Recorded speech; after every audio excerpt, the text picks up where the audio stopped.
Good morning, everyone. Sadly, since May 13th, there have been 12 Erie County residents who have died with suspected cocaine and fentanyl involvement. And for all of 2022, so far there have been 42 confirmed opioid overdose-related deaths.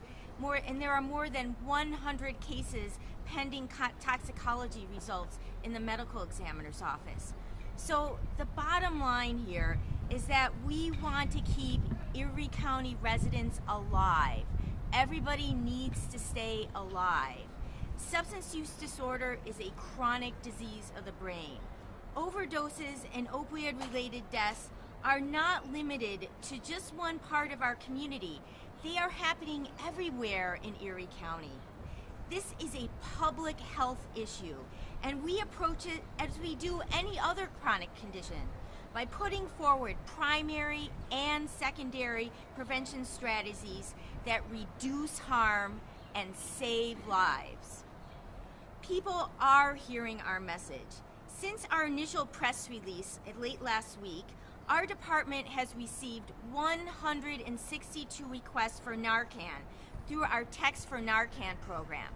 And that number is 716-225-5473.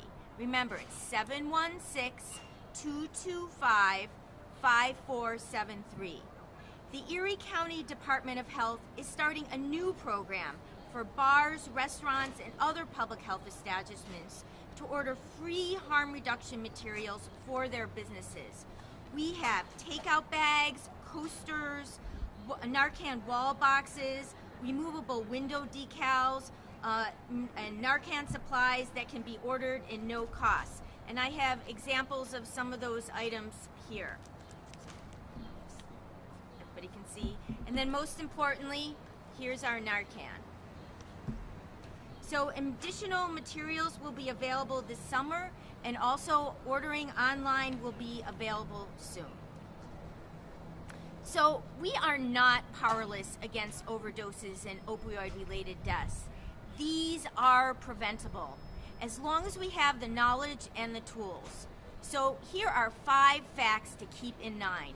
Number 1, carry Narcan. Always carry Narcan, and know how to use it and when to use it. Even if you have no intention of using an opioid, you never know.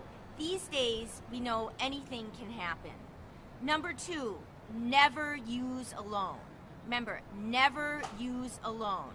Have Narcan and a friend with you who is not using drugs and can watch you, or contact a service like Never Use Alone, and that is neverusealone.com, just one word. Number 3, test your drugs for fentanyl, even if you think you're using cocaine or another substance that does not have opioids in it. Free test strips are available from the Erie County Department of Health. Call 716-858-7695. Again, that's 716-858-7695. Again, these days, you never know. Number 4, seek support. The Buffalo and Erie County Addictions Hotline is available 24/7 with referrals for individuals and their families. So call 716-831-7007. And most importantly, for the long term, number 5, please seek treatment. Local hospital emergency departments can connect patients to immediate medication-assisted treatment. Ask for New York Matters. Again, it's New York Matters. And now I'm going to turn it over to my esteemed colleague, John Flynn, who is on our Erie County District Attorney, and has really been a champion in our overdose prevention efforts. Thank you. Well, thank you, Doctor, and I want to thank you for everything that you've done for the past 2 years here during COVID, and for all that you've done in relation to this epidemic of opioids that has, quite frankly, plagued our society here before COVID. And it's kind of ironic that I stand here before you today when I was, a few months ago, seeing the numbers coming in of the overdose deaths and looking at the numbers that have occurred over the course of the past 2 years, and came to the conclusion that there has been a silent killer in our community during COVID. It hasn't been silent in the sense that no one's working on it, because Cheryl and Dr. Bernstein work on this every day. But as we know, COVID has dominated our lives over the course of the past 2 years. The COVID numbers have dominated our lives over the course of the past 2 years. And the opioid overdose numbers have been relegated. And they need to be brought out now so that we all know what has been going on. We went from 103 confirmed opioid overdose deaths in Erie County in 2012 to 301 in 2016. Okay? They tripled in that 4-year period. And that was the height of our epidemic in terms of numbers, was in 2016 when I ran for this office. And we went down in 2017 to 251. We went down in 2018 to 191. We went down in 2019 to 156. So we had, in essence, cut it in half before March of 2020. Again, still way too high. 156 lives that were unnecessarily lost. 156 families who were devastated. But from a number standpoint, they had gone down in half in 3 years. And then COVID hit. And you have heard me say numerous times that I think that it is intellectually lazy to blame everything on COVID in our society. I don't mean to do that, but the numbers speak for themselves. We bumped up to 246 in 2020. And then last year, 286. And then this year, we're on pace for over 300. Back to our original peak of 2016. So I don't think it's being intellectually lazy to say that the COVID epidemic, has had a direct impact on our opioid epidemic. And it doesn't seem to be getting any better. We're getting better on the COVID front, but we're not getting better on the opioid front. And a new element has come into my world now, and that is cocaine being laced with fentanyl. And cocaine prosecutions in my office where fentanyl is now a factor of the crime. And while fentanyl is being used in pills and other things as well, my concern is with the cocaine.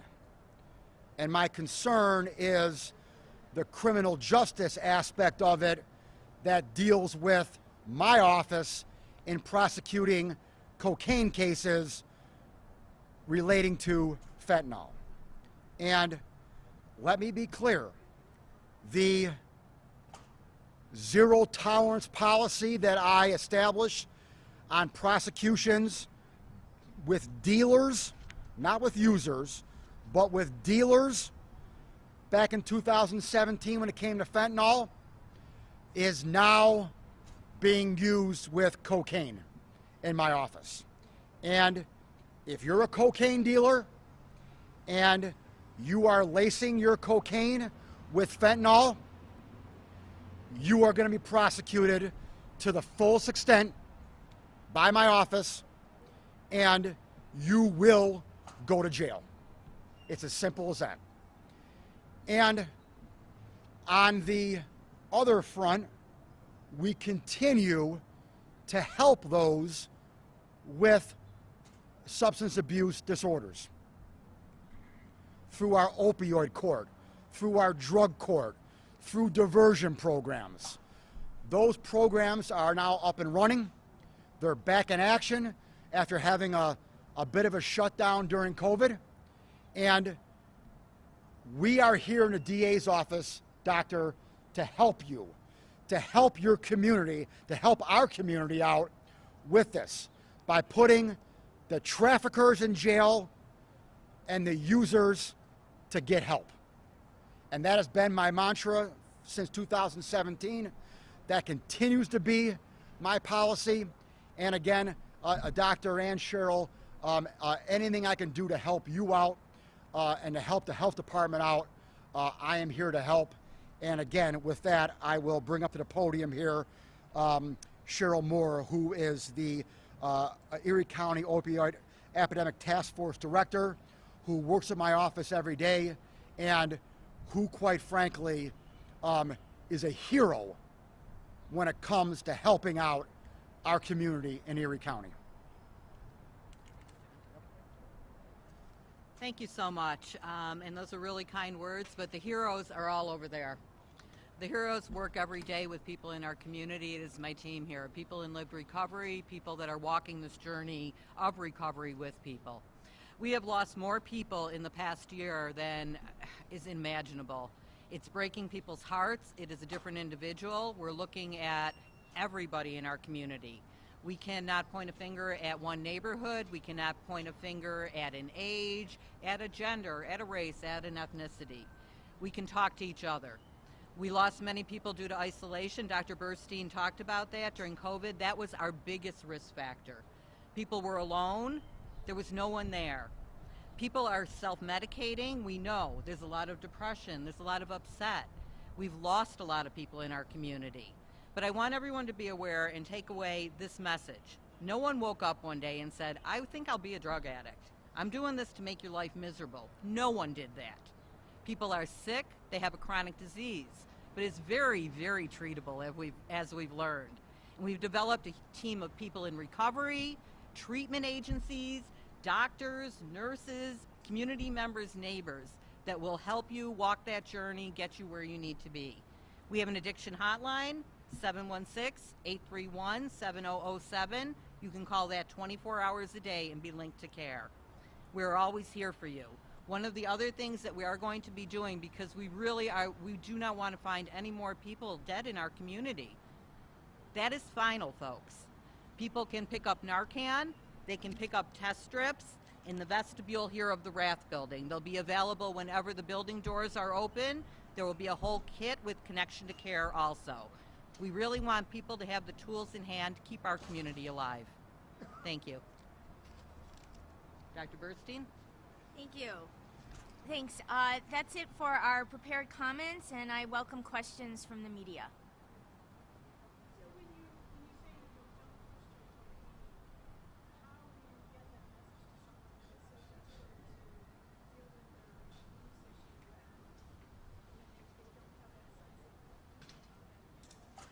So the question is, how do we get the message out from don't trust your cocaine? Well, our esteemed messengers are standing right over here, our peers. They are out in the community, they're out in the streets. We're putting out messages on social media just to make people aware that that cocaine right now is very dangerous because it's laced with fentanyl. It's not like the old cocaine that your grandmother used to use or your mom used to use. It's not from the 70s or 80s or 90s. This is really dangerous.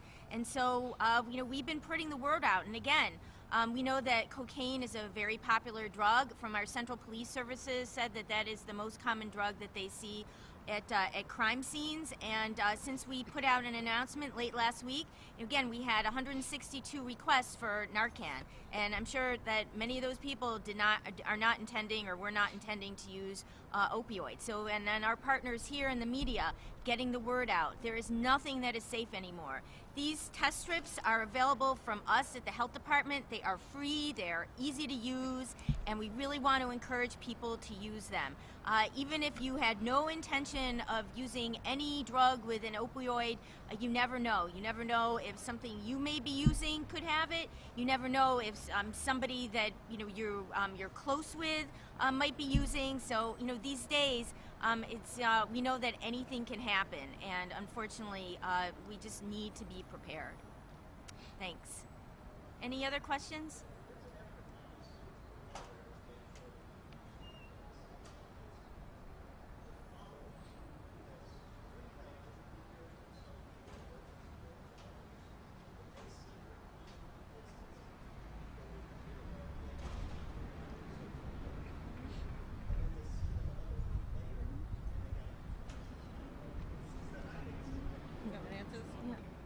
I can start. Yes, that is true that the emergency department and our first responders do see people who who repeatedly need to have their life saved with Narcan. However, the purpose of Narcan is to save lives, to give people another chance to get into care. We have so many programs in our community to help get people into care when they're ready. And when somebody overdoses and is successfully revived with Narcan, everybody gets information about treatment options. Everybody gets a dose of Narcan. Everybody gets the opportunity to be linked to peers. We don't just give people Narcan and say good luck with that. We want to support people, and we try so hard to connect them to a community, to connect them to a peer who's been there before, to connect them to treatment, just to ask questions. We try very hard to get people connected. So that's really what we try to do, is get people connected into care and support individuals. And Cheryl, I don't know if you want to say anything else? Sure. You bring up a good point, and that is something that people always do question. If someone has been reversed with Narcan, why does it occur again? No different than any other chronic disease. When someone has diabetes, we really want you to manage that, right? But we have no problem giving you insulin or glucagon to help you manage it over and over and over. So walking the journey of a chronic disease, this is the same analogy. So getting that person linked to appropriate care, and I want to put this out there, if someone isn't breathing, they can't get treatment. This is somebody. So understanding that the behaviors associated with substance use disorder, they can be kind of crazy. I'll be the first one to speak to it. I've lost a sister, lived this journey over 30 years. The people are not bad people. We need to link them to care. We need to get them on good medication, good wraparound servicing, good peer support. Our people come back, and they're there but if they're not breathing, that is permanent, folks. That is permanent, and families' lives are disrupted for permanency the rest of their life. So trying over and over again any other chronic disease, we would have no problem, so this is the same. Once again, we will just continue to interact with people, put our hand out, and offer help. And Ron, I see the same thing. I see the same people coming through the criminal justice system over and over again. And we can't give up on them. We can't give up. At some point, my attitude changes in the sense that, all right, maybe I need to have a hammer hanging over this person's head now with the threat of jail or the threat of harsher punishment, but I don't want to jump right to that. I want to get that person help if I can. And I give people second, third, fourth, fifth chances every day. And I don't just want to throw people who have a problem, who are good people with a problem, in jail. I want to help them. Now, again, the dealers, that's a whole different story. But those who are users and those who need help, who are fundamentally good people, who are in a bad spot in their life, You got to have the attitude, don't give up. Yeah. Oh, yeah. Yeah. Yeah. Yeah. I can, but it's much more difficult. So I refer them all to the feds. So all those federal cases are mainly referred by my office. So we have a federal task force, that works on all crimes. I have a great partnership with the FBI and the U.S. Attorney's Office. And when we get a case where we think that we can prosecute the dealer for a homicide-related offense, it is much easier to do it per the statutes in federal court than it is in state court. I've handled one over the course of the past 3 years. I've had one. They've had numerous, because again, their statute is so much better than my statute. So we work together, and at the end of the day, I say, you know what? You take this, and they do. Yeah, we have, and they're aware of that. But again, I mean, it doesn't matter who does it, really. I mean, as long as it's getting done, and as long as the person is getting held accountable for it, whether it's the feds or me, at the end of the day, it doesn't matter. I mean, we're a partnership. We're not competing against one another. All we're trying to do is justice. And so if their statute is better, and quite frankly also, they have stiffer punishments than we have too. So the penalties are better in the federal system than they are in the state system, and getting that change in the state system is a Herculean task.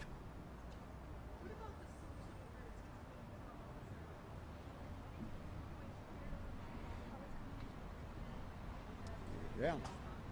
Well, we try. The main flow of fentanyl, cocaine is, comes through Mexico into our country. It then comes to New York City, and then comes to Buffalo. That's a generalization. Obviously, there are different, parameters. Synthetic fentanyl mainly comes through China and in through Canada and into Buffalo. That's one route as well. So we see it. We see it come here from all different places. And again, we work with our federal partners to stop it, obviously, each and every day. And like I said, we have a great relationship with our federal partners, and we're doing all that we can to stop it and to put traffickers behind bars. Thanks, John. Any other questions? Hey, well, I'd like to add with just letting people know that we have Narcan and other resources available for people right behind me, right in the front doors of the Rath building. So you do not have to go through security. They're before security, and we have lots to offer to people to save lives. And Narcan, test strips, whatever you need. Also, when you this summer, when you go out to bars and restaurants, be on the lookout for information and resources there. So, please, let us help you. Let us take care of you and your family and prevent these senseless opioid-related overdose deaths. Thank you.